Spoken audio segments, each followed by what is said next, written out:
दोस्तों, आज मैं आप लोगों के सामने प्रस्तुत करने वाला हूँ एक काफ़ी शानदार जानदार topic electricity. It is very much useful for all the students और right now in class 8th 9th और 10th। क्लास 8 में भी इलेक्ट्रिसिटी चैप्टर है, खास करके आईसीएसई बोर्ड में। ठीक है, 9th में भी है और क्लास 10th में भी है। तो मैं कोशिश करूँगा इस पर्टिकुलर चैप्टर, जो कि क्लास 10th के बोर्ड एग्जामिनेशन में काफ़ी मेजर रोल प्ले करता है, चाहे वो आईसीएसई बोर्ड या फिर सीबीएसई बोर्ड हो। तो डजेंट मैटर कौन सा बोर्ड है, I am going to discuss electricity in a very fundamental manner and in a very lucid and on a highly research level. That means on a highly research level of skill.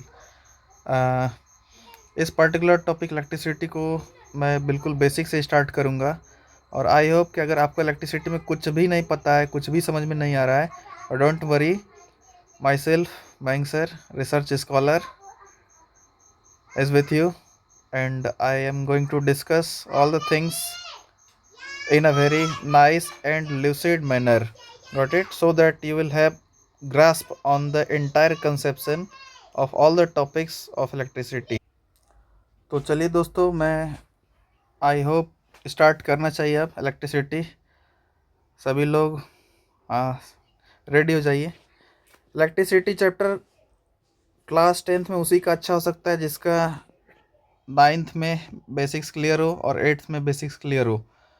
और यहाँ से ही engineering का भी सफ़र start होता है, चाहे आप medical field में जाइए यानी नीट, या फिर जेई, भर भर के क्वेश्चंस आते हैं इलेक्ट्रिसिटी चैप्टर से। इलेक्ट्रिसिटी चैप्टर को ठीक करने के लिए आप लोगों को इलेक्ट्रिसिटी का नॉलेज शानदार तरीके से होना चाहिए और काफ़ी रिसर्च लेवल पर। तो चलिए, let us start the very fundamental topic electricity, and I hope we should go with ahead. बिल्कुल बेसिक से स्टार्ट करूंगा दोस्तों। आप लोगों को पता है कि हम लोग का ये जो पूरा ब्रह्मांड है, यानी जो पूरा यूनिवर्स है, that is made up of matter. Got it? Matter is what? Basically anything that is mass, occupies space and can be perceived by our senses, जिसे मैं फील कर सकता हूँ। जैसे एक टेबल है, टेबल के पास मास भी होता है ना, और वॉल्यूम भी होता है, और ये स्पेस भी ऑक्युपाई करता है ना। तो हम लोग बोलते हैं कि टेबल क्या है? बेसिकली मैटर है। अब सवाल उठता है, मैटर है, ठीक है, मैटर बना किससे है? तो प्राचीन समय से, यानी एंशियंट टाइम से इस बारे में डिस्कशन चलता गया और फाइनली हमें पता चल पाया कि entire matter, that means whole matter, is made up of atoms, very small, smallest particle, that's what we call atom. तो मैटर को जब हमने डिवाइड करा तो हमें इनफाइनाइट स्मॉल डिवीजन पर, मतलब काफ़ी छोटे छोटे छोटे छोटे पार्ट्स में ब्रेकआउट करते हुए एक स्टेज पाया हमने, और उस स्टेज पर हमने मैटर को नाम दिया एटम, है ना। दैट मीन्स क्या? Atom is the smallest individual part of matter. So we can say that atom ही वो बिल्डिंग ब्लॉक्स ऑफ मैटर है, ठीक ना। तो अभी तक हम लोग के यूनिवर्स में लगभग 118 एलिमेंट्स खोजा जा चुका है। तो हम लोग बोल सकते हैं कि एटम ही फंडामेंटल पार्टिकल है, किसका? मैटर का। या फिर बोल सकते हैं basic fundamental and structural unit है हम लोग के यूनिवर्स का, क्योंकि होल यूनिवर्स किससे बना है? मैटर से बना है। और मैटर किससे बना है? छोटे छोटे एटम से मिलकर बना है। जैसे हम लोग का घर किससे बना है? तो आप लोग का जवाब आएगा कि ब्रिक से बना है ना। ब्रिक में बहुत सारा ब्रिक बना, तो ब्रिक से मिलते ही दीवार खड़ा हुआ। जब चारों तरफ दीवार खड़ा हो गया, है ना, तो बिल्डिंग बना, यानी फर्स्ट फ्लोर बना, फिर सेकंड फ्लोर बना, थर्ड फ्लोर बना। इस तरह से हम लोग बोल सकते हैं कि पूरा बिल्डिंग, अगर किसी एक स्ट्रक्चरल यूनिट के बारे में बात करें तो वो स्ट्रक्चरल यूनिट क्या होगा? अपना ब्रिक होगा, होगा ना। उसी तरह से सवाल उठता है कि पूरा यूनिवर्स किससे बना है? तो जवाब आता है कि whole universe is made up of atoms. अब साइंटिस्ट लोगों ने क्या करा? एटम को एनालाइज करना स्टार्ट किया, ठीक है। तो पता चला कि atom contains 3 basic fundamental subatomic particles, that is first is electron, protons and the third one is neutron। ठीक है, तो अब इसे मैं थोड़ा डिस्क्राइब करके दिखाता हूँ आप लोगों को कि if we consider the structure of atom, got it, this is nucleus। उसके बाद क्या होगा, न्यूक्लियस के बाद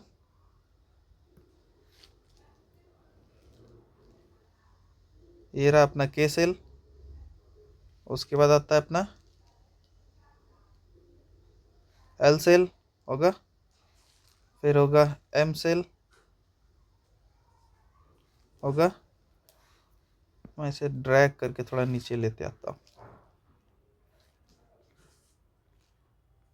सो this is M shell, K shell, this is nucleus, K shell, L shell, M shell, और उसके बाद आता है अपना N shell. So this is what we call basically here nucleus, this is what is basically nucleus, got it। this is what K cell, this is L cell, this is M cell and this is N cell। इस K cell का capacity कितना है, 2 electrons रखने का।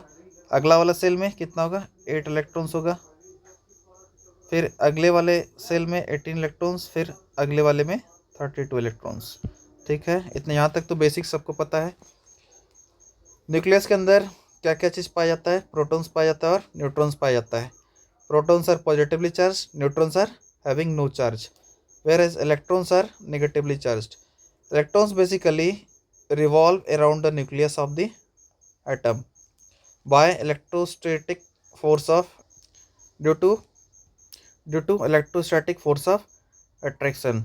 यहाँ तक तो confirm है कि इलेक्ट्रॉन्स जो है वो इस न्यूक्लियस के चारों ओर क्या करता है, रिवॉल्व करता है। क्यों करता है, क्योंकि इलेक्ट्रोस्टैटिक फोर्स ऑफ अट्रैक्शन इसको बाइंड करके रखा हुआ है, due to electrostatic force of attraction. ठीक है, यहाँ तक तो सर समझ में आ गया। अब सवाल उठता है कि अगर एटम है तो हर एक एलिमेंट का अपना अपना एटम होगा, है ना, और एलिमेंट को हम लोगों ने क्लासीफाई करा है as a metal, non metal and metalloid. और चौथा होता है इनर्ट गैस। इनर्ट गैस तो अनरिएक्टिव है, जो कि रिएक्ट नहीं करता है। रिएक्ट इसलिए नहीं करता है क्योंकि उसका ऑक्टेट कम्प्लीटली फिल्ड होता है ना, और वो बॉन्ड बनाने की हालत में नहीं होता है। अच्छा, सवाल उठता है मेटल के आउटर मोस्ट इलेक्ट्रॉन में, मतलब आउटर मोस्ट ऑर्बिट में। अब सवाल होता है आउटर मोस्ट ऑर्बिट क्या होता है, तो मैं दिखाते चलूँ आप लोगों को कि आउटर मोस्ट ऑर्बिट हम लोग किसको बोलते हैं। दिस इज़ व्हाट, ये जो बाहर वाला ऑर्बिट है इसको हम लोग बोलते हैं आउटर मोस्ट सेल। दूसरा नाम है वैलेंस सेल। वैलेंस सेल के अलावा हम लोग इसको अल्टीमेट सेल के नाम से भी जानते हैं। इसके अंदर वाला जो सेल होता है उसे हम लोग पेनल्टीमेट सेल के नाम से जानते हैं।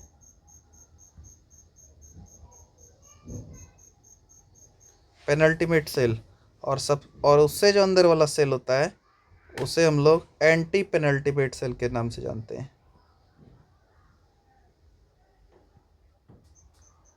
Anti penultimate shell. यहाँ तक क्लियर है? क्या बोले हम लोगों ने क्या डिस्कस करा अभी तक कि whole universe is made up of matter and matter is itself made up of very smaller particles, जिसको हम लोग क्या बोलते हैं, एटम्स बोलते हैं। एटम्स के अंदर क्या होता है, एनर्जी ज़्यादा होता है।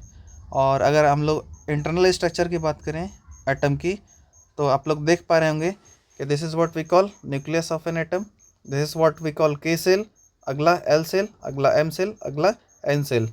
ये सेल क्या है, बेसिकली वो पाथ है जिसके around electrostatic force of attraction के कारण जो आपका इलेक्ट्रॉन है वो रिवॉल्व करते रहता है ना, मतलब ये इलेक्ट्रॉन्स जो है वो रिवॉल्व करते रहता है अराउंड दिस न्यूक्लियस। अब सवाल उठता है जो भी ऑर्बिट है उसे हम लोगों ने कैसे नाम दिया है, सबसे बाहरी ऑर्बिट जो है जिसको हम लोग बोलते हैं वैलेंस शेल, वैलेंस शेल का दूसरा नाम है अल्टीमेट शेल। उससे ठीक जो अब अंदर वाला होगा, मतलब उसके नेक्स्ट सेल इनवर्ड डायरेक्शन में, उसका नाम हम लोगों ने दिया है पेनल्टीमेट सेल। उससे जो अंदर वाला सेल होगा उसे हम लोगों ने नाम दिया है एंटी पेनल्टीमेट सेल। ठीक है, penultimate shell, anti penultimate shell and what, valence shell, और दूसरा नाम अल्टीमेट सेल। ठीक है, तो यहाँ तक तो क्लियर है। अब ध्यान से देखना, क्योंकि ये के सेल और एल सेल या फिर एन सेल जो न्यूक्लियस के काफ़ी करीब होता है, उस सेल में पाए जाने वाला इलेक्ट्रॉन्स न्यूक्लियस से काफ़ी कम दूरी होने के कारण, इलेक्ट्रोस्टैटिक फोर्स ऑफ अट्रैक्शन के कारण ये ज़्यादा टाइटली बाउंडेड होता है। मैंने क्या कहा कि जो सेल न्यूक्लियस के नज़दीक होगा, उस सेल में पाए जाने वाला इलेक्ट्रॉन्स के ऊपर न्यूक्लियस ज़्यादा फोर्स लगाएगा, और ज़्यादा फोर्स लगाएगा तो अपनी तरफ ज़्यादा स्ट्रांगली खींचेगा, है ना। मतलब ज़्यादा higher electrostatic force of attraction से उसको अपनी तरफ खींचेगा। यहाँ तक तो क्लियर है। अब सवाल उठता है, जैसे जैसे ही डिस्टेंस बढ़ता जाएगा, जैसे जैसे डिस्टेंस क्या होगा, बढ़ता जाएगा, कहाँ से, तो न्यूक्लियस से, तो वैसे वैसे क्या होगा, इस जो जितना दूर रहेगा ऑर्बिट, उतना ही उस ऑर्बिट के अंदर पाया जाने वाला जो इलेक्ट्रॉन रहेगा उस पर ये कम फोर्स लगा पाएगा, होगा ना। क्योंकि जैसे जैसे डिस्टेंस बढ़ेगा तो क्या होगा, फोर्स क्या होगा, धीरे धीरे कम होते जाएगा। तो हम लोग बोल सकते हैं कि जब भी इलेक्ट्रॉन का लॉस होगा तो कहाँ से होगा, आउटर मोस्ट सेल से होगा, यानी आउटर मोस्ट सेल का दूसरा नाम वैलेंस सेल। ठीक है, अब तुम लोग को एक चीज़ और बता देते हैं हम, कि अगर हम लोग मास के बारे में बात करें, एक थ्योरी था रेजिन पुडिंग थ्योरी। क्या बोले, रेजिन पुडिंग थ्योरी। इसके अकॉर्डिंग क्या होता है, अगर एक एक बीकर है, ठीक है, उसमें मैंने वाटर ले लिया, उसमें मैंने क्या किया, वाटर ले लिया, उसमें ग्राम को मैंने डाल दिया, ग्राम यानी चना, चना को जैसे ही डालेंगे ना तो क्या होगा, जो लाइटर वाला चना होगा वो तो ऊपर ही फ्लोट करेगा क्योंकि उसका मास कम है, और जिसका मास ज़्यादा है वो वाला चना नीचे बॉटम में सेटल डाउन हो जाएगा, मतलब नीचे बॉटम की तरफ चला जाएगा। क्यों गया, क्योंकि उसका मास क्या है, ज़्यादा है। और जिसका मास कम है यानी छिलका है ना वो क्या करेगा, इसके ऊपर फ्लोट करेगा। ये तो कन्फर्म है। क्यों फ्लोट करेगा, क्योंकि उसका मास कम है। जिसका मास ज़्यादा है वो नीचे चला जाएगा, यानी सेंटर पर नीचे की ओर चला जाएगा, मतलब बॉटम पर चला जाएगा। अब ज़रा सा एटम को एनालाइज करके देखो, ये जो एटम दिख रहा है ना, इसके अंदर 3 सब एटॉमिक पार्टिकल्स है। कौन कौन सा, प्रोटॉन्स, न्यूट्रॉन्स और तीसरा इलेक्ट्रॉन्स। इस प्रोटॉन और न्यूट्रॉन का मास काफ़ी ज़्यादा होता है, किसके कंपैरिजन में, इलेक्ट्रॉन्स के कंपैरिजन में लगभग 10,000 टाइम्स मोर होता है। किसका, किसका मास, तो प्रोटॉन्स और न्यूट्रॉन्स का मास। तो तुमको लगता है कि जिसका मास ज़्यादा होगा वो बॉटम में सेटल डाउन हो जाएगा। बॉटम मतलब जैसे इस केस में हुआ था, इसका मास ज़्यादा था, वो क्या हो गया था, बॉटम में सेटल डाउन। तो यहाँ पर बताओ, इस एटम के अंदर बताओ कि प्रोटॉन्स और न्यूट्रॉन का मास क्या है, लगभग 10,000 टाइम्स ग्रेटर, किससे, इलेक्ट्रॉन से। तो क्या ये एटम के, ये जो एटम दिख रहा है पूरा का पूरा एटम, इस पूरे एटम के, ये जो एटम दिख रहा है, ये दिख रहा है ना, ये पूरा एटम यहाँ से लेके यहाँ तक देख लो, इसका बॉटम वाला कौन सा पोर्शन है, ये वाला पोर्शन है, ये तुम्हारा बॉटम वाला पोर्शन है ना।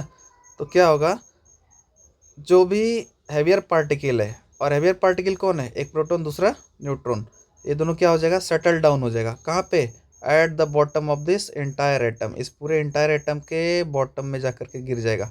चारों ओर से जो है बॉटम कौन दिख रहा है, तो बस और बस ये न्यूक्लियस दिख रहा है, इसके तरफ जाएगा और जाकर के गिर जाएगा, जाकर के गिर जाएगा। इसका मतलब इसके बॉटम में गिर जाएगा, इसका कहने का मतलब क्या हुआ, इसके सेंटर में गिर जाएगा। और बेसिकली ये सेंटर कौन है, तो न्यूक्लियस है। इसका मतलब हम लोग बोल सकते हैं कि प्रोटॉन्स और न्यूट्रॉन्स कहाँ पर पाया जाएगा, न्यूक्लियस ऑफ द एटम। यहाँ तक तो कन्फर्म है कि it will be found at the nucleus of the atom. कौन कौन, प्रोटॉन्स और न्यूट्रॉन्स। ठीक है, यहाँ तक तो सर क्लियर है। अब सवाल उठता है इलेक्ट्रॉन। इलेक्ट्रॉन चूँकि लाइटर है, तो लाइटर है तो वो क्या करता है, रिवॉल्व करते रहता है, किसके ऊपर, किसके चारों ओर, तो न्यूक्लियस के चारों ओर, इन अ फिक्स्ड ऑर्बिट। और उस ऑर्बिट का हमने नाम दिया है, कौन कौन सा नाम है जो जनरली हम लोग कंसिडर करते हैं, कौन कौन सा है, first is K shell, L shell, M shell और एन सेल। यहाँ तक भी सर क्लियर है। अब बताओ सर होता क्या है, चार्ज पर तो आओ। रुको आ रहे हैं, चार्ज पर ही आ रहे हैं, लेकिन उससे पहले इन डेप्थ नॉलेज होना चाहिए, उस चीज़ को डिस्क्राइब करके हम चलेंगे। अब तुम लोग को एक चीज़ और बताते हैं, अगर एक टेबल ले लें, ठीक है, सपोज दैट एक टेबल है, ठीक है, टेबल के ऊपर हम वुड का पाउडर रख दिए, ठीक है, वुड का पाउडर रख दिए, और टेबल भी जो है वो खुद भी वुड से बना हुआ है, ये टेबल भी खुद वुड से बना हुआ है, और बगल में एक फ़ैन, स्टैंड फैन लगा दिए, और स्टैंड फैन को ऑन कर दिए। स्टैंड फैन से बताओ एयर ब्लो करेगा? एयर ब्लो अगर करेगा तो बताओ हमको कि वो किसको उड़ाएगा, इस टेबल को उड़ाएगा या टेबल पे रखे पाउडर को उड़ाएगा? तो ऑब्वियस सा बात है, जवाब यही होगा कि सर टेबल पर रखा जो पाउडर है वो क्या हो जाएगा, उड़ जाएगा। क्यों उड़ जाएगा? क्योंकि वो एयर के थ्रू एयर को फोर्स को सह नहीं पाया और अपने प्लेस से डिस्प्लेस हो गया। ऐसा क्यों हुआ सर, ऐसा क्यों हुआ ये बताइए? ये ऐसा इसलिए हुआ क्योंकि ये लाइटर पार्टिकल्स था, मतलब हल्का पार्टिकल था, और टेबल का जो सरफेस था वो भी तो वुड से बना हुआ था, लेकिन वो वुड जो था वो ज़्यादा हैवियर था इसके कंपैरिजन में। तो अगर लाइटर पार्टिकल्स हो वो तो आसानी से उड़ जाएगा, और जो हैवियर पार्टिकल्स है वो उतना आसानी से नहीं जाएगा। तो अब बताओ इस एटम को हम मेरे को देख के बताओ, यहाँ पर लाइटर पार्टिकल कौन है? क्या प्रोटॉन है लाइटर पार्टिकल? नहीं सर। न्यूट्रॉन? वो भी नहीं सर, क्योंकि वो तो सेंटर में गिर गया था। क्यों गिर गया था? तो ज़्यादा मास होने के कारण सर, ये रेजिनफोल्डिंग थ्योरी अपने को बता रही है ना। अच्छा, तो फिर लाइटर कौन था? सर इलेक्ट्रॉन लाइटर था, इलेक्ट्रॉन इसके चारों ओर घूम रहा था और वो लाइटर था। अब हमको बताओ, जैसे इसमें कोई फोर्स ड्राइव किया इसको, तो उड़ा कौन? क्या ये टेबल उड़ा या इस पर रखा हुआ पाउडर उड़ा? तो जवाब आएगा कि सर पाउडर उड़ गया। तो अब यहाँ पर बताओ मुझे कि जब भी कोई एक्सटर्नल फोर्स होगा तो किसको ड्राइव करेगा, प्रोटॉन्स और न्यूट्रॉन्स को या इलेक्ट्रॉन्स को? सर जी इलेक्ट्रॉन्स को ड्राइव करेगा। क्यों करेगा? क्योंकि सर उसका मास लाइटर है और इस दोनों का मास ज़्यादा है। तो यहाँ तक तो कंसेप्शन समझ में आ गया होगा कि जिसका मास लाइटर होगा, मतलब जिसका मास कम होगा, वही किसी भी फोर्स को, किसी एक्सटर्नल फोर्स से आ, अपने प्लेस से डिस्प्लेस होगा। जैसे इस केस में क्या हुआ था, ये पाउडर डिस्प्लेस हो गया था, ना कि पूरा टेबल। टेबल तो पंखा के हवा से नहीं उड़ा था, उड़ा कौन था? ये रखा हुआ पाउडर उड़ा था। ठीक है सर, यहाँ तक तो समझ में आ गया। अब बताओ कहना क्या चाह रहे हो? बस कुछ नहीं करना बेटे, अब यहाँ पर ध्यान से देखना, अब यहाँ पर ध्यान से देखना। इस एटम के बारे में हम लोगों ने देखा कि प्रोटॉन्स भी है, न्यूट्रॉन्स भी है और इलेक्ट्रॉन्स भी है। जब भी कोई फोर्स ड्राइव आउट होगा तो किसको ड्राइव करके लेके जाएगा? तो इलेक्ट्रॉन्स को लेके जाएगा। ठीक है सर, यहाँ तक तो क्लियर है। अब मैंने क्या करा, एक कंडक्टर को ले लिया, ठीक है, if I take a conductor, got it, if you take a conductor और if we assume a conductor. क्या जब पूरा यूनिवर्स एटम से बना हुआ है तो क्या ये कंडक्टर भी एटम से बना हुआ होगा? हाँ सर, ये भी कंडक्टर एटम से बना हुआ है।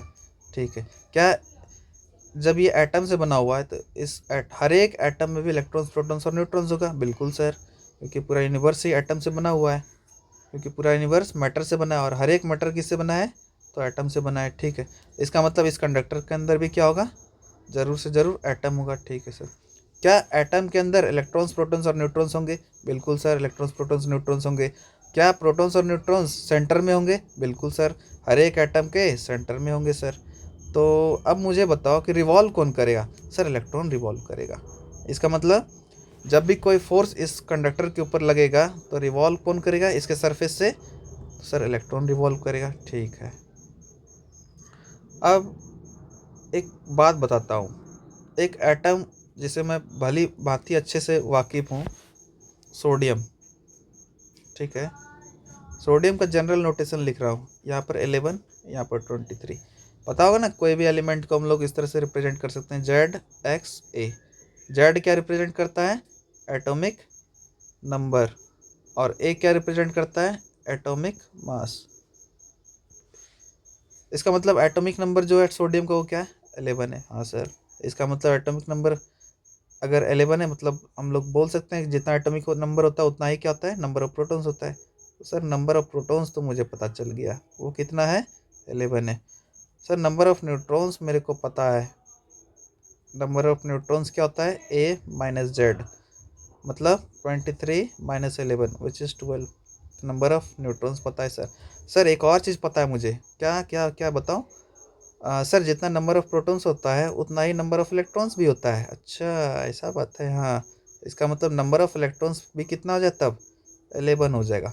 यानी हम लोग बोल सकते हैं सोडियम एटम के अंदर नंबर ऑफ प्रोटॉन्स 11, मतलब 11p।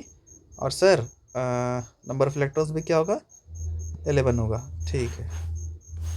अगर हम लोग सोडियम के इलेक्ट्रॉनिक कन्फिग्रेशन के बारे में बात करें तो इसका इलेक्ट्रॉनिक कन्फिग्रेशन कैसा होगा, 281। ठीक है सर।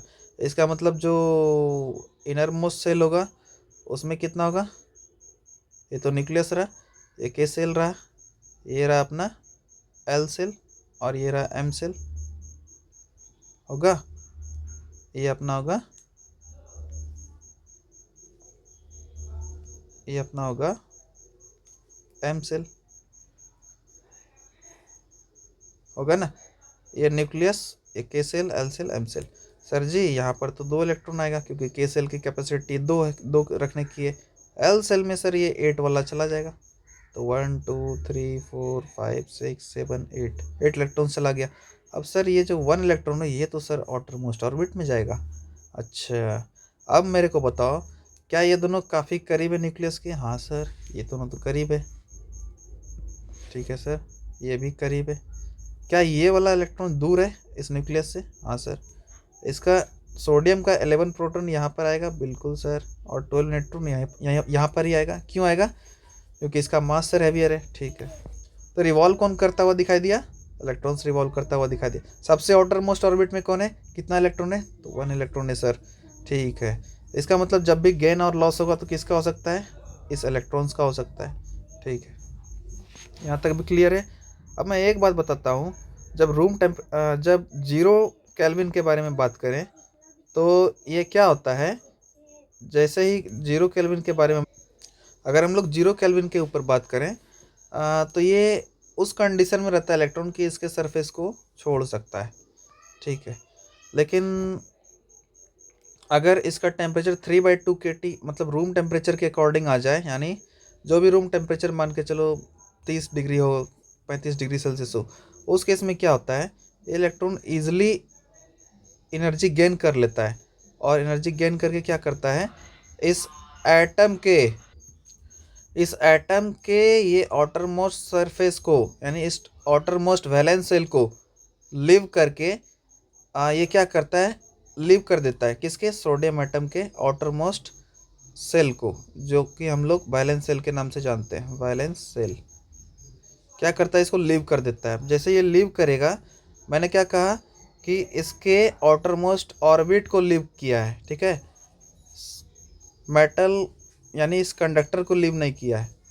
तो ये क्या करता है, इलेक्ट्रॉन इसके आउटर मोस्ट सेल से लीव करके सरफेस ऑफ कंडक्टर के ऊपर आ जाता है। मतलब अगर ये कंडक्टर है, कंडक्टर सपोज दैट कॉपर का बना हुआ है, ठीक है, या फिर सपोज दैट ये कंडक्टर एल्युमिनियम का बना हुआ है। ठीक है, तो एल्युमिनियम का इलेक्ट्रॉनिक कन्फिग्रेशन क्या होगा, 283। इसका मतलब क्लियर सा बात है कि ये इनर मोस्ट सेल में होगा, ये थोड़ा सा दूर पे ये होगा, और ये इलेक्ट्रॉन्स जो क्या होगा, वैलेंस सेल में आएगा। तो जब भी कोई फोर्स ड्राइव आउट होगा तो बताओ कितना, कौन सा इलेक्ट्रॉन्स निकल के आएगा, बाहरी वाला इलेक्ट्रॉन आएगा। तो ये क्या होता है, रूम टेम्परेचर के ऊपर, ध्यान से सुनना मैं क्या करने जा रहा हूँ। रूम टेम्परेचर पर जैसे ये आता है, कौन, ये एल्युमिनियम, पहले तो 0 केल्विन पर था, तो क्या था, अपने ही आउटर मोस्ट सेल से चिपका हुआ था। ठीक है, आउटर मोस्ट सेल से। लेकिन जैसे ये रूम टेम्परेचर के ऊपर आया, इसका एनर्जी बढ़ा। ठीक है सर, एनर्जी बढ़ा, और ये जैसे एनर्जी बढ़ता है तो क्या करता है, अपने एटम को लीव करके, यानी एटम का जो भी स्ट्रक्चर होगा एल्युमिनियम का, उसके बैलेंस सेल से ये 3 इलेक्ट्रॉन जो आउटर मोस्ट इलेक्ट्रॉन है वो लीव कर देता है। और लीव करके पता है क्या करता है, फ्रीली मूव करता है किसके ऊपर, तो ये जो सरफेस है, ये जो सरफेस है किसका, ये एल्युमिनियम का जो सरफेस है ये वाला, इसके ऊपर ये 3 इलेक्ट्रॉन आसानी से रिवॉल्व करता है।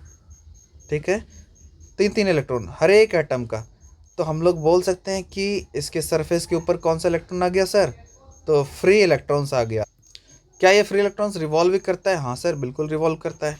ठीक है, तो हम लोग बोल सकते हैं कि ये जो कंडक्टर है, इसके सरफेस के ऊपर हर एक एटम का तीन तीन तीन तीन तीन तीन तीन तीन इलेक्ट्रॉन्स रिवॉल्व करेगा। हाँ सर, बिल्कुल करेगा। क्या वो रैंडमली रिवॉल्व करेगा? हाँ सर, बिल्कुल रिवॉल्व करेगा। इसका मतलब हम लोग बोल सकते हैं कि किसी भी कंडक्टर के ऊपर जब 0 केल्विन पर टेम्परेचर रहता है, तब तो आउटर मोस्ट सेल में जो इलेक्ट्रॉन है वो उसके अंदर ही रहता है।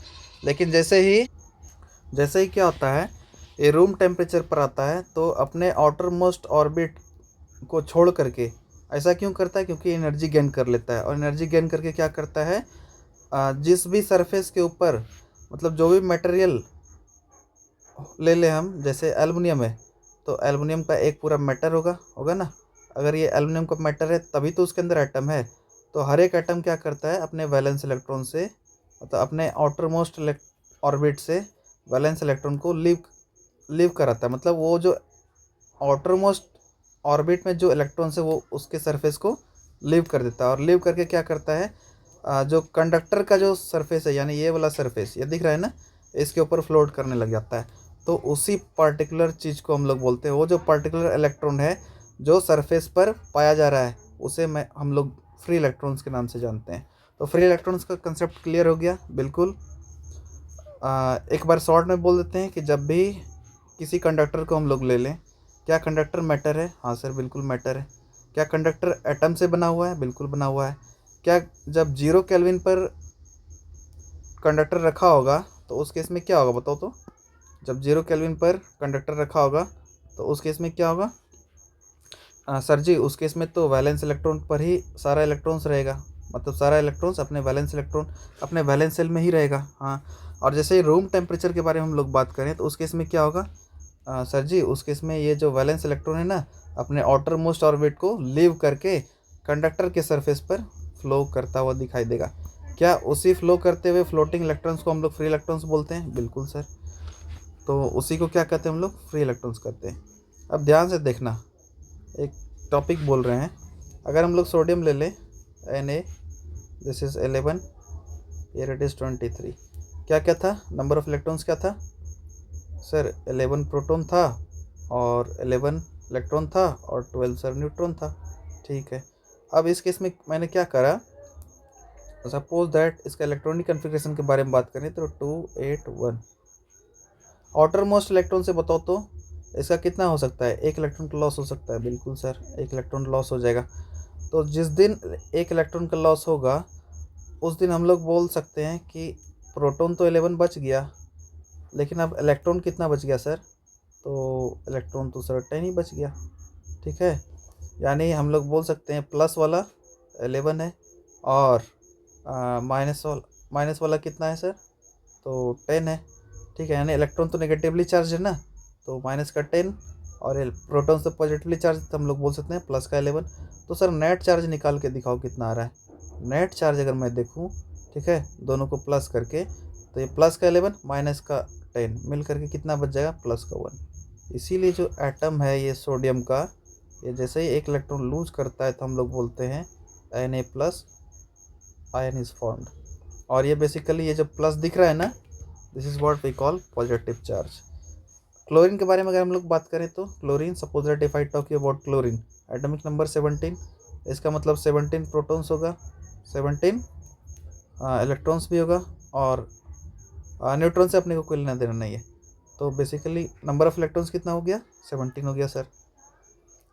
अब इसके बारे में अगर बात करें तो ये nucleus, K shell, L cell और यहाँ पर एम सेल होगा। 2 इलेक्ट्रॉन तो यहाँ पर जाएगा, 8 इलेक्ट्रॉन यहाँ जाएगा, 7 इलेक्ट्रॉन यहाँ पर जाएगा। वैलेंस सेल में कितना इलेक्ट्रॉन? 7 सर। इसका मतलब अगर इसको ऑक्टेट कंप्लीट करना है तो क्या एक इलेक्ट्रॉन का गेन करेगा? ठीक है सर, इलेक्ट्रॉन तो गेन हो गया 1। तब जैसे ही एक इलेक्ट्रॉन गेन करेगा तो बताओ यहाँ पर 17 इलेक्ट्रॉन के बदले तब कितना हो जाएगा? 18 इलेक्ट्रॉन हो जाएगा। ठीक है, और प्रोटॉन कितना रह गया अपने पास? 17 ही रह गया सर। तो प्रोटॉन पर तो पॉजिटिव चार्ज होता है, तो इसका मतलब प्लस का 17, और इलेक्ट्रॉन पर क्या होता है? नेगेटिव चार्ज होता है, तो सर माइनस का 18। नेट चार्ज दोनों को ऐड करके देखो तो कितना आएगा? नेट चार्ज कितना आएगा? सर जी ये तो माइनस का 1 आ गया। इसका मतलब Cl के ऊपर ये नेट चार्ज डेवलप हो गया, कौन सा? नेगेटिव वाला। तो इस पर्टिकुलर फेनोमेना को हम लोग देख के कह सकते हैं क्या there are two types of charges, first is positive charge and the second one is negative charge. Plus charge को हम लोग प्लस क्यू से दिखाते हैं और नेगेटिव चार्ज को हम लोग माइनस क्यू से दिखाते हैं।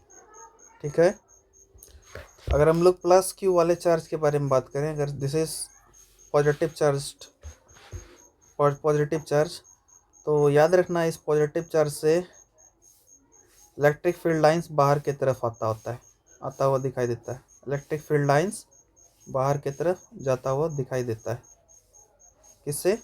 पॉजिटिव चार्ज से। ठीक है, और नेगेटिव चार्ज से सर तो बता देता हूँ, नेगेटिव चार्ज से इलेक्ट्रिक फील्ड लाइंस अंदर की तरफ आता हुआ दिखाई देता है। दिख रहा है? हाँ, ये इलेक्ट्रिक फील्ड लाइंस अंदर की तरफ आता हुआ दिखाई दे रहा है।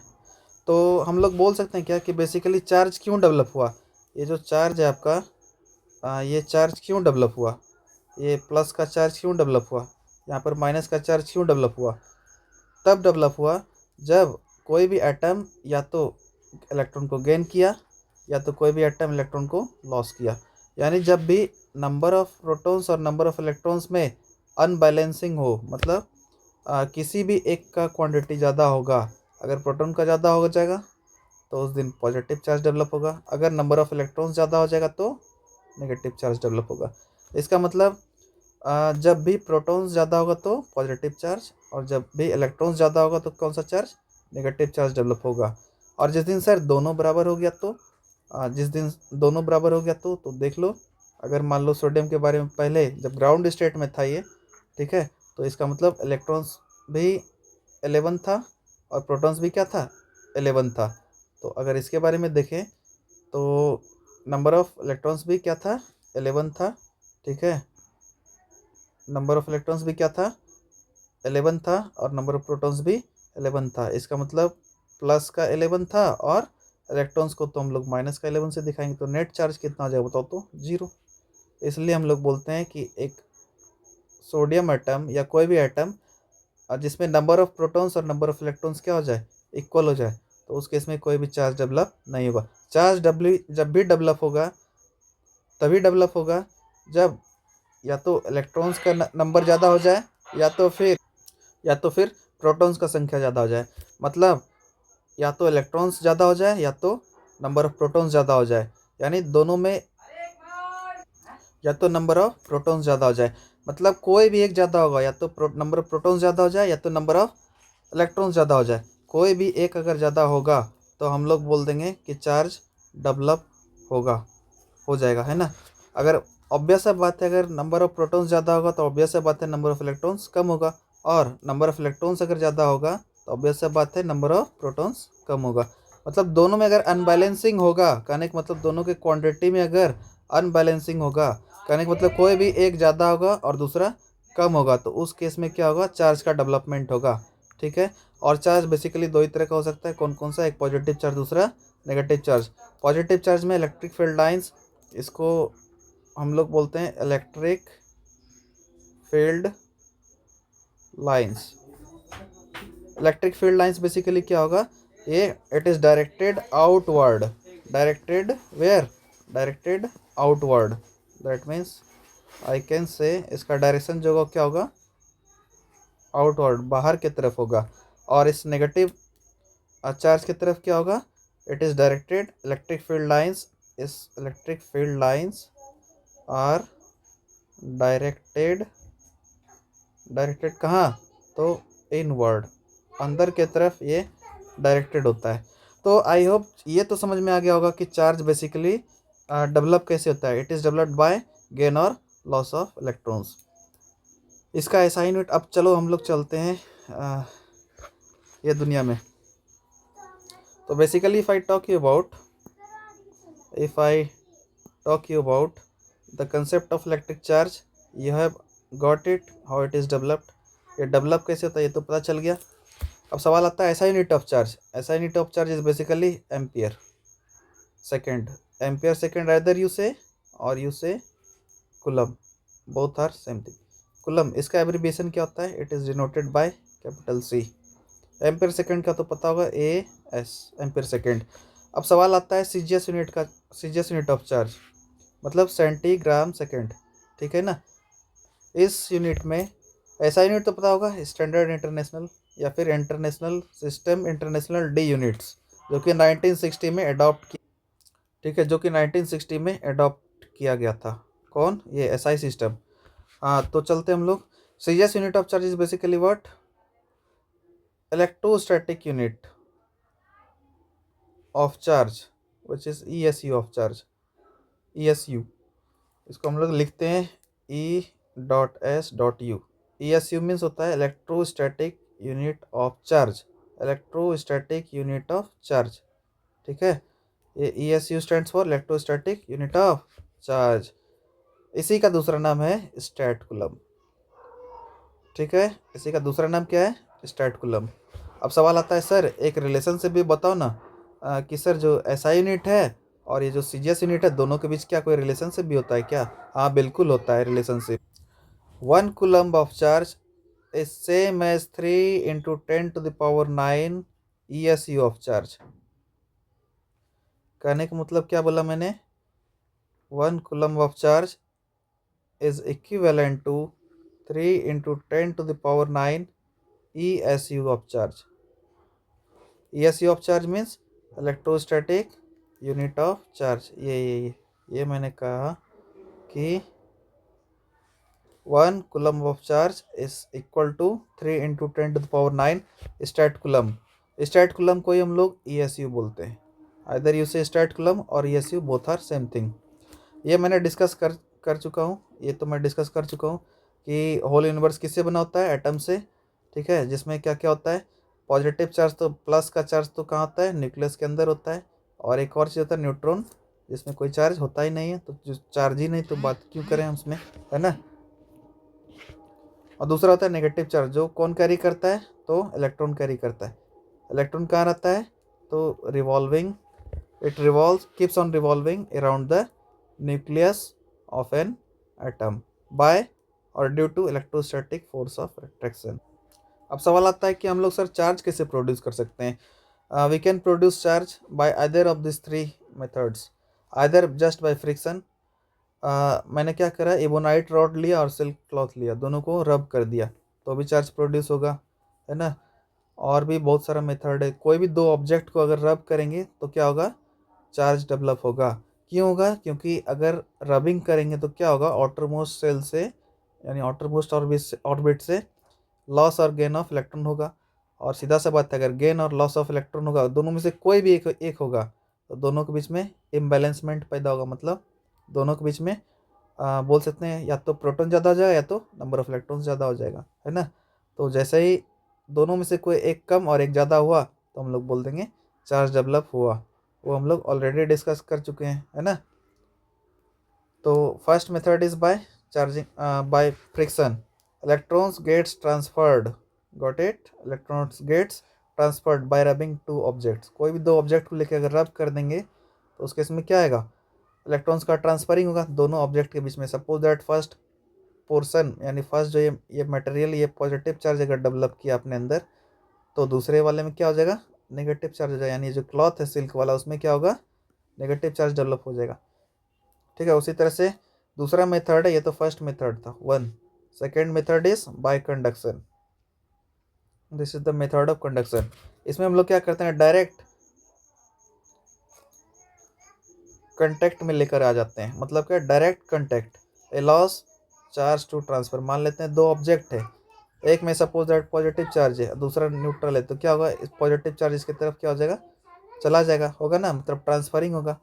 और ट्रांसफरिंग होगा तो इसका मतलब ये पहले तो कोई चार्ज नहीं था, बट इसके ऊपर चार्ज आ गया। क्यों आ गया? इसके ट्रांसफर के कारण आ गया सर। इसके कांटेक्ट में आया और ये भी पॉजिटिवली चार्ज हो गया, है ना। अब इसका एक रियल लाइफ एग्जांपल बता देते हैं। जैसे मान लो कोई सीधा साधा सा बच्चा है, अगर वो मान लो किसी बदमाश बच्चे के संपर्क में आएगा डायरेक्ट कांटेक्ट में, तो सीधा सा बात है उसके अंदर भी थोड़ा थोड़ा बदमाशी आ जाएगी, है ना। तो वही चीज़ है, ये चार्ज्ड बॉडी था और ये क्या था? अनचार्ज्ड बॉडी था। जैसे इसके कांटेक्ट में आया और वो भी डायरेक्ट कांटेक्ट में, तो सीधा सा बात है इसका गुण तो इसमें आएगा ही ना। हम लोग बोल सकते हैं इसका चार्ज इसके अंदर डेवलप हो गया। Third method is the method of induction. This is the method of induction.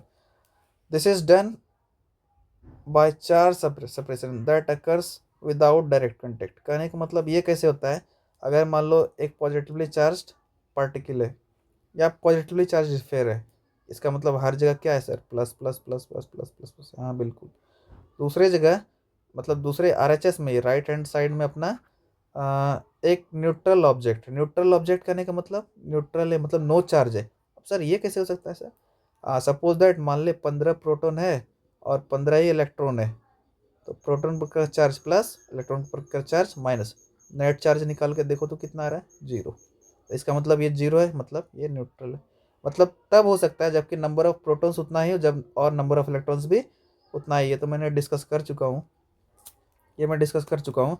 अगर नंबर ऑफ प्रोटॉन्स और नंबर ऑफ इलेक्ट्रॉन्स क्या हो जाए, सेम हो जाए, तो उस केस में क्या होगा, वो ऑब्जेक्ट क्या रहेगा, उस पर नेट चार्ज जीरो हो जाएगा। और नेट चार्ज जैसे जीरो होगा तो हम लोग बोल सकते हैं वो क्या है, अनचार्ज बॉडी है, मतलब उसके ऊपर कोई चार्ज डेवलप नहीं हुआ। अरे चार्ज डेवलप कब होता है, जब इलेक्ट्रॉन्स का गेन हो जाए या तो लॉस हो जाए। अगर दोनों में से दोनों इक्वल है, इसका मतलब ना तो गेन हुआ ना तो लॉस हुआ है, और दोनों जब क्वांटिटी दोनों का सेम है, इसका मतलब नेट चार्ज वहाँ पर क्या है, जीरो। ठीक है, तो ये क्या है, न्यूट्रल है। इसका मतलब हम लोग बोल सकते हैं कि अगर 50% इसमें पॉजिटिव है तो 50% क्या होगा, नेगेटिव भी होगा सर। ठीक है सर। प्रॉपर्टी ऑफ चार्ज तो तुम लोग को पता होगा, क्या पॉजिटिव चार्जेस क्या करता है, एक दूसरे को अट्रैक्ट करता है। तो ये पॉजिटिव था, ये न्यूट्रल था। न्यूट्रल था इसका मतलब क्या था, इसके अंदर नेगेटिव भी चार्ज था और नेगेटिव पार्टिकल्स भी था और पॉजिटिव भी था। जैसे इसके तरफ आया तो बताओ, ये पॉजिटिव वाला है ना पोर्शन, तो इसके नेगेटिव पार्टिकल्स को अपनी तरफ अट्रैक्ट करेगा। तो जितना भी सारा नेगेटिव पार्टिकल्स था सारा मिल करके आधा आधा बढ़ जाएगा, सारा नेगेटिव पार्टिकल्स इसकी तरफ आ गया, और बचा हुआ पॉजिटिव पार्टिकल्स, क्योंकि पॉजिटिव पॉजिटिव क्या करता है, रिपेल भी करता है, तो सारा पॉजिटिव पार्टिकल रिपेल होकर एक इस साइड जमा हो गया। ठीक है, और जितना सारा नेगेटिव पार्टिकल्स था वो यहाँ पर जमा हो गया। ठीक है, अब मैंने क्या करा, इसे ग्राउंडेड कर दिया। ग्राउंडेड करने का मतलब सर, मतलब जितना भी पॉजिटिव चार्ज है तब तो ये ग्राउंडेड होकर के इसकी तरफ आ जाएगा, क्योंकि ये जीरो पोटेंशियल पर था और ये हायर पोटेंशियल पर था, हायर से लोअर की तरफ मूव कर गया। ठीक है, पॉजिटिव चार्ज मूव कर गया। अब बताओ, जैसे ये मूव कर गया तो ये बॉडी जो है जो पहले था उस पर क्या कंडीशन हो जाएगा, ये बगल वाला तो पॉजिटिवली चार्ज था, इसमें तो सर प्लस था ही, इसमें जो आधा आधा था उसमें से मैंने ग्राउंडेड करके निकाल दिया, तो पॉजिटिव चार्ज तो सर इस यहाँ होते होते होते ये तो ग्राउंडेड हो जाएगा। अब ये फाइनली क्या बचेगा, सिर्फ और सिर्फ इसके आधे वाले पोर्शन का जो नेगेटिव चार्ज था वो बचा। यहाँ पर का तो सारा चार्ज खत्म हो के नीचे आ चुका है। तो ये जो अब बचा हुआ चार्ज है, कौन, ये नेगेटिव चार्ज। अब दिखाते हैं क्या होगा अगले स्टेप में। ये जो नेगेटिव चार्ज था ये आपस में रिपेल करेगा, क्यों करेगा, क्योंकि सर सेम चार्ज है, सेम चार्ज तो सर रिपेल करता है।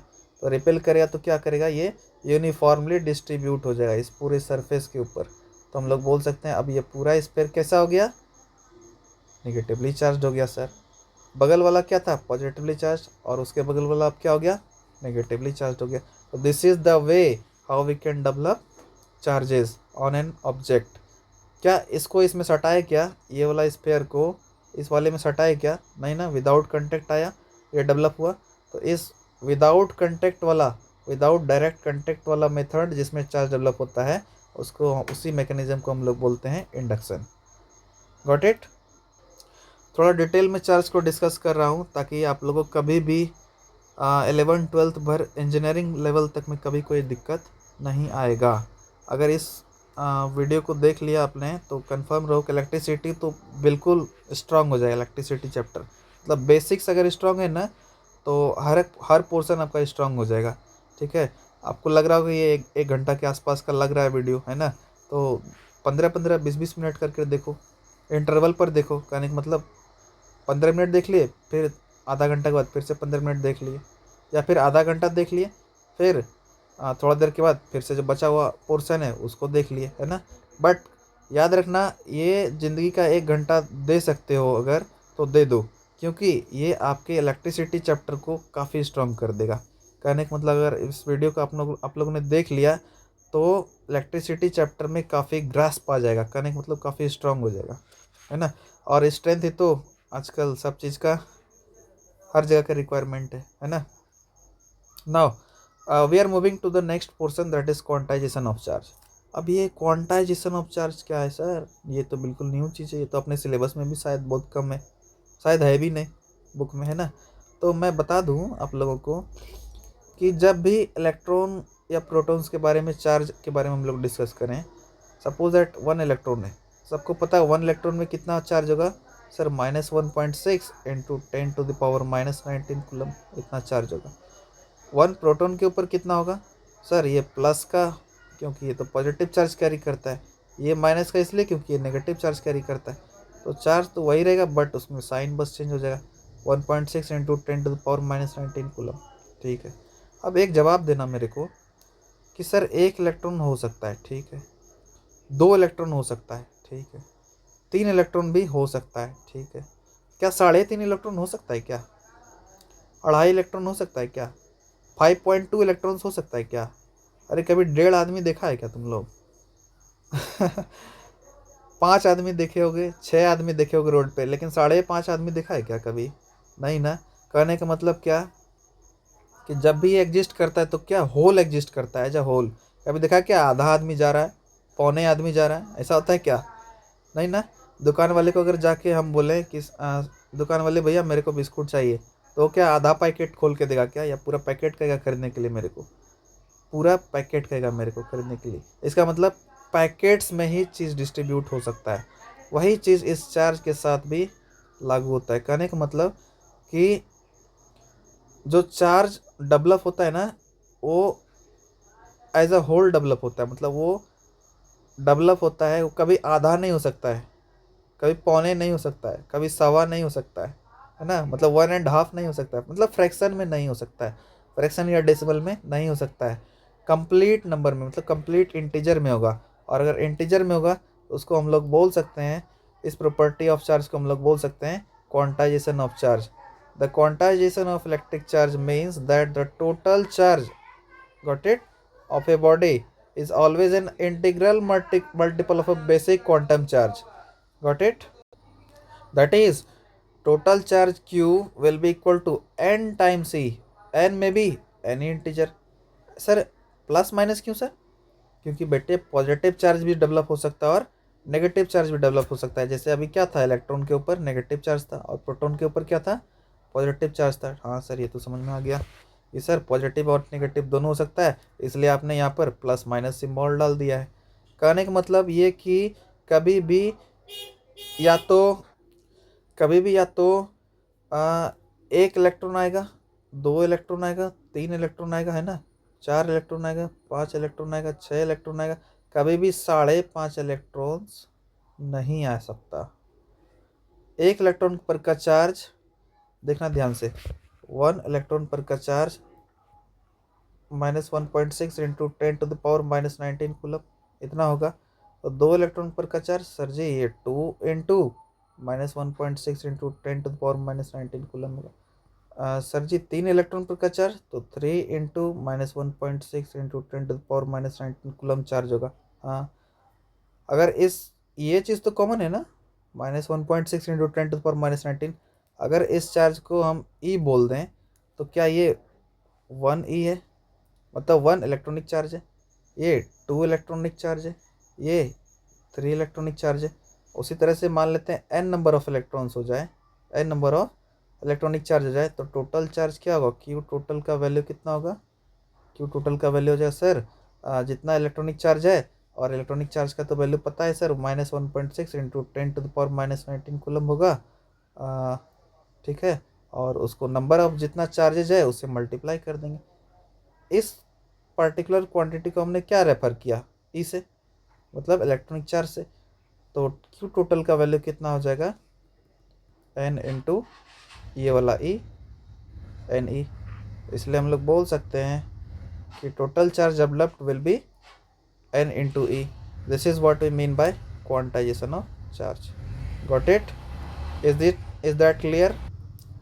अब चूंकि चार्ज पॉजिटिव भी हो सकता है और नेगेटिव भी हो सकता है, तो इसलिए हम लोगों ने प्लस और माइनस का सिंबल हर जगह डाला। ठीक है, चार्ज में भी आइदर पॉजिटिव और negative, so we have applied sign +-1 +-2 +-3 होगा। इसका मतलब अगर एक होगा तो वन ही पॉजिटिव चार्ज, अगर नेगेटिव चार्ज होगा सर तो माइनस में वन ही होगा। पॉजिटिव चार्ज अगर होगा यानी प्रोटॉन के बारे में बात करें तो टू ई होगा, और नेगेटिव चार्ज होगा सर तो माइनस का टू ई। ये पॉसिबिलिटी है, ये पॉसिबिलिटी हो सकता है। This is what we mean by the term quantization of charge. Next topic आता है, ये सबको पता है, लंगड़ा लूला को भी पता होता है, 5-6 से तुम लोग को पता है कि अगर सेम चार्ज होगा तो क्या करेगा, सिमिलर चार्ज क्या करेगा, एक दूसरे को रिपेल करेगा, और जो डिसिमिलर चार्ज है वो क्या करेगा, अट्रैक्ट करेगा, है ना। यानी चार्ज दो प्रॉपर्टी शो करता है, एक अट्रैक्शन का दूसरा रिपल्सन का, एक अट्रैक्शन ए और दूसरा रिपल्सन बी। Got it. अगर सेम चार्ज होगा मतलब सपोज दैट ये प्लस प्लस है तो सेम है ना, दोनों एक दूसरे को क्या करेगा, धक्का देगा, मतलब रिपेल करेगा। उसी तरह से माइनस माइनस है तो दोनों एक दूसरे को क्या करेगा, धक्का देगा। क्यों देगा, ये दोनों क्या है, सिमिलर है यानी सेम है। अगर चार्जेस क्या हो जाए, सेम हो जाए तो एक दूसरे को रिपेल करेगा। वहीं पर अगर अपोजिट चार्ज हो, एक प्लस हो जाए और सर जी एक माइनस हो जाए, तब दोनों के बीच में क्या होगा, दोनों के बीच में लव स्टोरी स्टार्ट हो जाएगा, यानी अट्रैक्शन हो जाएगा, है ना। थोड़ा सा और हायर लेवल का चीज़ डिस्कस कर देते हैं, जो 11th-12th में उनको काम आ जाएगा। Dimensional formula of charges M0 L0 T1 A1। बस इसको बस जान लो कि ये होता है। ये M, सर जी M क्या होता है सर, M तो मास है। ये फंडामेंटल यूनिट याद आया, मास लेंथ टाइम, अरे पढ़ा था ना MLT, क्लास 7 में भी पढ़ा होगा। दो तरह का यूनिट होता है, फंडामेंटल और डिराइव्ड। फंडामेंटल में कौन कौन आता है सर, तो मास लेंथ टाइम लिमिनेस इंटेंसिटी और आपका टेम्परेचर इलेक्ट्रिक करंट और क्या बच गया, और तो कुछ नहीं बचा, टोटल 7 होता है, ये तो पता होगा सबको। तो उसी तरह से हम लोग बोल सकते हैं कि चार्ज तो सबको पता होगा क्या होता है। चार्ज का ऐसा यूनिट अभी जस्ट फर्स्ट स्लाइड में बताया कि इट इज़ एम्पियर सेकेंड या फिर दूसरा कूलम। अगर एम्पियर सेकेंड से जाएँ तो एम्पियर में कितना, 1 एम्पियर ना, पावर तो 1 इसलिए ए पे पावर 1, और सेकेंड किसका यूनिट है, टाइम का, इसलिए टी पे पावर भी 1।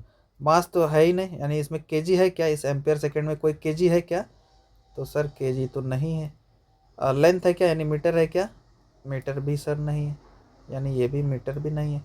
तो केजी भी नहीं है, मीटर भी नहीं है, तो है क्या क्या, सर एम्पियर है और टाइम है, ये एम्पियर है और सेकेंड। तो एम्पियर का क्या स्क्वायर है क्या, नहीं, एक ही तो एम्पियर है ना। जैसे एरिया का यूनिट क्या होता है, मीटर स्क्वायर, तो मीटर का स्क्वायर होगा तो इसका मतलब एल पे पावर 2 दे देंगे। क्यों, क्योंकि L will stand for length. उसी तरह से वॉल्यूम का क्या होता है बताओ, तो ये तो एरिया का था। एरिया कैसे, अरे साइड इनटू साइड, अगर एरिया किसी का भी बात कर लें तो दो लेंथ का प्रोडक्ट होगा ना, लेंथ और ब्रेड्थ। तो इसका यूनिट अगर मीटर तो इसका यूनिट भी मीटर, तो मीटर इंटू मीटर क्या हो जाएगा, मीटर स्क्वायर। वॉल्यूम के बारे में अगर बात करें तो कैसा आएगा, सर जी इसमें तो लेंथ भी होगा और ब्रेड्थ भी होगा और हाइट भी होगा। इसका मतलब ये भी मीटर में मेजर होगा, ये भी मीटर में और ये भी मीटर में, और तीनों का प्रोडक्ट क्या आ जाएगा, मीटर का क्यूब। मीटर क्यूब जैसे आएगा तो हम लोग बोल सकते हैं लेंथ क्या हो गया, उसका डिग्री रेज कर गया बाय पावर 3। ठीक है, तो थोड़ा सा डायमेंशनल फार्मूला के बारे में पता चल गया क्या होता है। गॉट इट और नॉट, हाँ तो ये तो समझ में आ गया। तो सर जी यहाँ पर एम्पियर तो एक ही है तो पावर पे 1 आ जाएगा, और टाइम भी सेकंड का स्क्वायर तो नहीं है, सेकंड एक ही ठो है, इसलिए टी पे पावर भी 1 आ जाएगा। अब तुम लोग ये M0 L0 लिखो या नहीं लिखो कोई फ़र्क नहीं पड़ता है, इसको क्लोज ब्रैकेट में इस तरह से हम लोग रिप्रेजेंट करते हैं। तो आज के बाद कोई भी डायमेंशनल फार्मूला ऑफ चार्ज पूछेगा तो क्या बोल देंगे हम लोग, A1T1। गॉट इट और नॉट।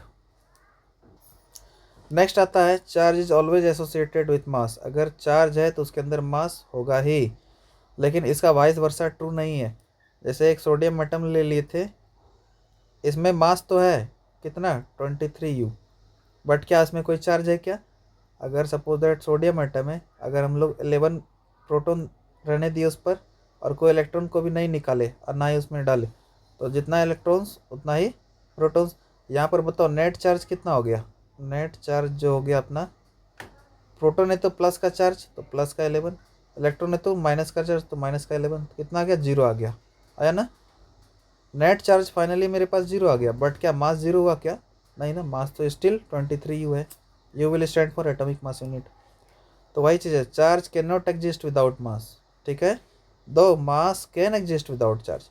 मास ये सोडियम का 23U अभी भी था तब, जबकि इस पे ऊपर कोई भी चार्ज नहीं था।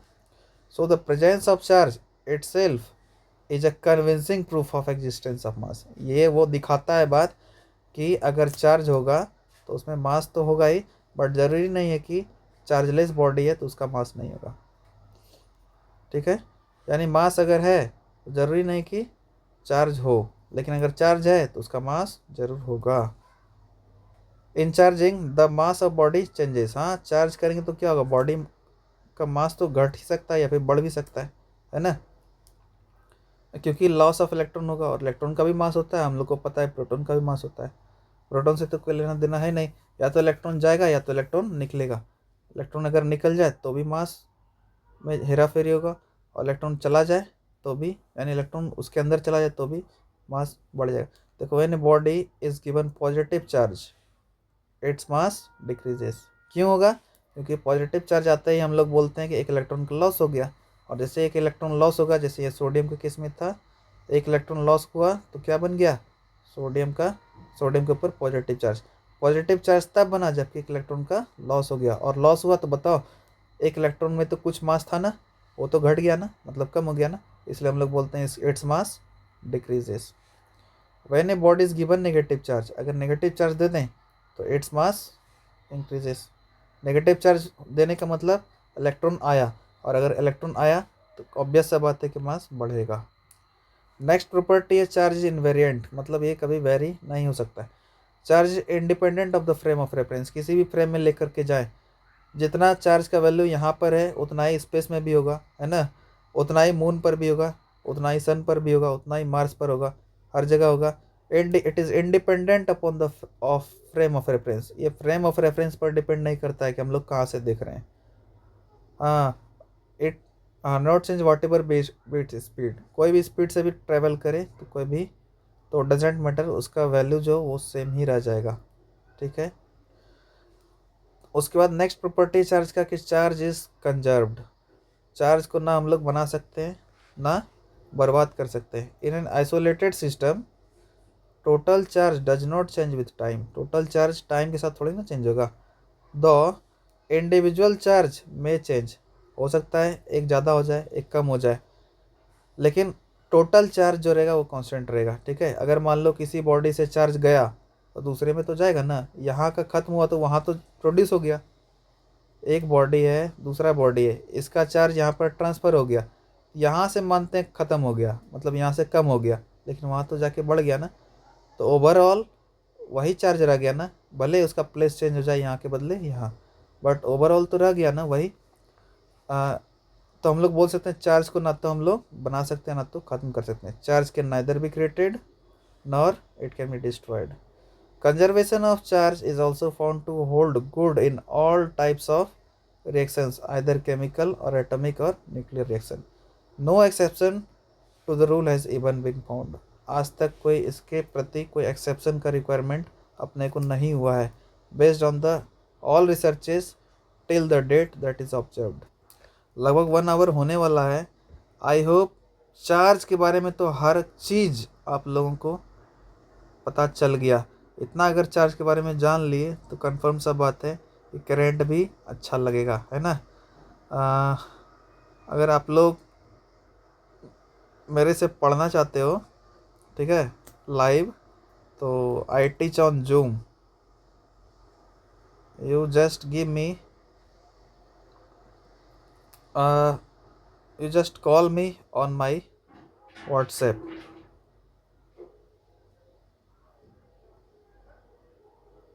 ठीक है, just call me on WhatsApp, this is my WhatsApp number.